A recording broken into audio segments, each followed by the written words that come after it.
Working women are especially being affected by the lockdown with new responsibilities at home. Are South African employers sufficiently receptive to the additional burden of family responsibility that has been introduced during this lockdown? Fiona Leppan, a director at Cliff Decker Hofmeyr Employment Practice, joins us now to talk about this a little bit more. Fiona, good evening and thank you for your time tonight. Between February and April 2020, twice as many jobs were lost by women than by men. What are the factors at play? Thabo, this is a very important question that you pose, because the fallback position with the working woman is that when she's working remotely and working from home, she's taking on a lot more responsibility, as we've seen with schools closed, etc. The training, the teaching of children, the domestic duties that need to be carried out in the household fall on her shoulders. And when an employer believes that it's not getting full productivity from the female employee, you suddenly find they can be the casualties in any restructuring process. It leads me to a particular English survey conducted by the Institute of Fiscal Studies at the University College of London, which demonstrated how the working woman in the home environment is suddenly at a great disadvantage. She's working up to 2 hours less per day because of these other duties she has to fulfill. And that's been brought about by the COVID pandemic. And they're put at a disadvantage as a result. For many employers, the idea of working from home does seem to, play in their mind as you're working more relaxed hours, flexi time. You can adjust your work hours as per what you require. And therefore, they do not take it as a strain, particularly on the working parents. You want to raise awareness to them to this. How receptive are they to that concept of saying, actually, it does put more strain on the working mother? In the many instances that I have been analyzing recently, I found that the working woman who's at home and expected to carry out her duties is expected to be at the beck and call of the employer at all hours. So suddenly your working day kicks off, maybe 6:30, 7 in the morning. You may still be detained on meetings into the evening because you're expected to be available. And one doesn't have a difficulty with that level of flexibility. Far from it, it can suit many women. But I do think that employers need to be careful that they don't exploit that situation. Right. And how do they tread that particular space carefully? Because nobody really planned for this disruption of COVID-19. Nobody knew how the new normal was going to look like. And many places of employment do not have plans in place or models in place as to how we're going to carry this one out. I think that the need is for employers to make sure that meeting requests are able to be scheduled at times that would suit persons, that they consult about that. There's no reason why they couldn't and shouldn't do so. That level of flexibility exists to make sure that the working mother in that situation is still able to be productive. Because what I noticed in one example is schedules were sent out to employees.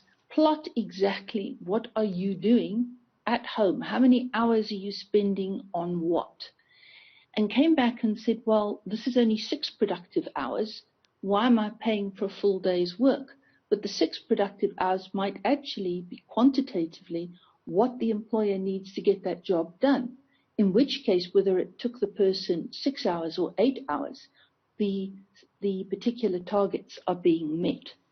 But I'm not sure that that was fully understood. It seemed to be if you're not able to account for 8 hours or 9 hours at your desk, that you were in some way slacking off, which wasn't the case at all in several of the examples that I looked into. No. Fiona, now you believe further that actually the domestic work ratio is likely to get even further skewed with the increased prevalence of working from home. Why? I think that it will skew simply because of the responsibilities that are at play. And here, if you have the latitude to have help with some of the duties you need to carry out, it can, of course, free up your day that much more easily. Or where the children have left home because they might be in tertiary education or they've already entered the workplace. I think these are issues that employers tend to overlook. They see the woman at home, she's got her domestic duties, but regardless of that, she just has to carry on regardless. And I think the flexibility, as I've said, plays a role. For some women, it's useful because they're not traveling to get to work, not sitting in traffic jams, going home. But at the same time, I do think a balance needs to be achieved. You're putting this up against what men do as far as prioritizing their work more, and you're saying we'll find ourselves in a situation where, again, this will certainly hamper the future professional prospects of mothers in the workplace. Yes, it has that. It certainly does. There needs to be a recalibration within the family unit as to who's doing what tasks, how they need to be carried out, the teaching of children, their homework, their day-to-day activities where they're not at school full time. This has to be worked out on an equitable basis. And I think men do try to play that role more than perhaps they did years ago. But at the same time, where the husband sees himself as the provider in that household, he's going to say, my time comes first in terms of what I need to do to put the bread on the table. You're recommending expanding the child care support for working parents. You mentioned that earlier on. In countries where this has been tested, what has been the results?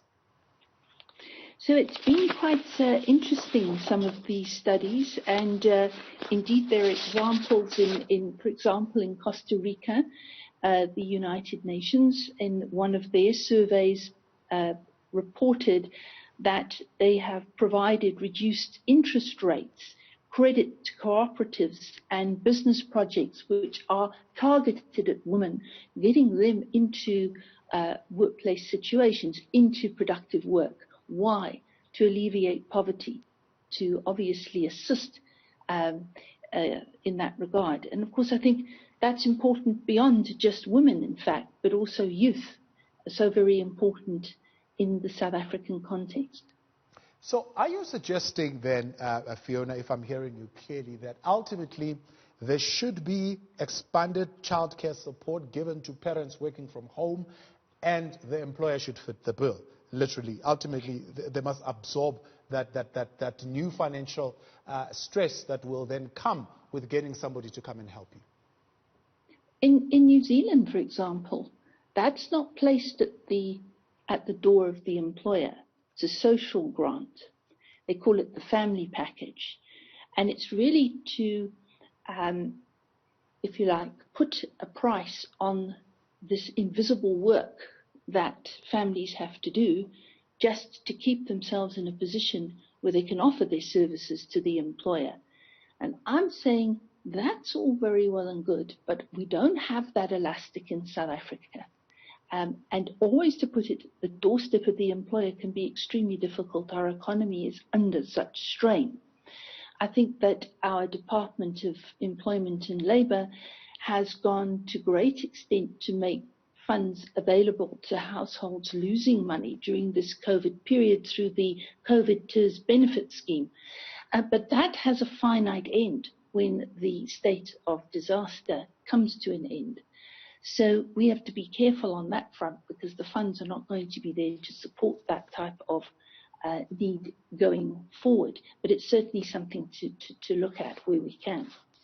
Now, as far as leniency is concerned, particularly by local businesses and employers on this added pressure that mothers are particularly taking, what level of leniency are you talking about? What level of, sorry, I couldn't hear you. You're saying they should be showing some leniency to working parents, especially mothers. Yes, I think the leniency I talk to is not measuring on just hours that are dedicated to the task at hand, but look at the quality of work being produced. Look at the outcome that's being produced, because that's going to dictate the value of having the woman working from home to try and adjust to this. Remember that COVID was foisted upon us with almost no notice. And although there was talk, and certainly many companies were moving towards trying this system out of working from home, it wasn't obviously something that was embedded in policy or procedure within the employer's working environment. And I think that's been the challenge. And we need to work on that. Do you think that will be something... To find the bounds of that leniency. But do you think we'll be able to sustain this working from home approach going forward, even post, I suppose, COVID-19? If the productivity is there, yes. I can give you an example from my own perspective. I'm running a full legal practice from my dining room table without any interruption. I've been extremely fortunate in terms of workflow, but I'm able to do it. Maybe it's because I also have the advantage of an outstanding household that's assisting me, that's supporting me, and I have outstanding domestic help. Not every family would necessarily have the ability to pay for that.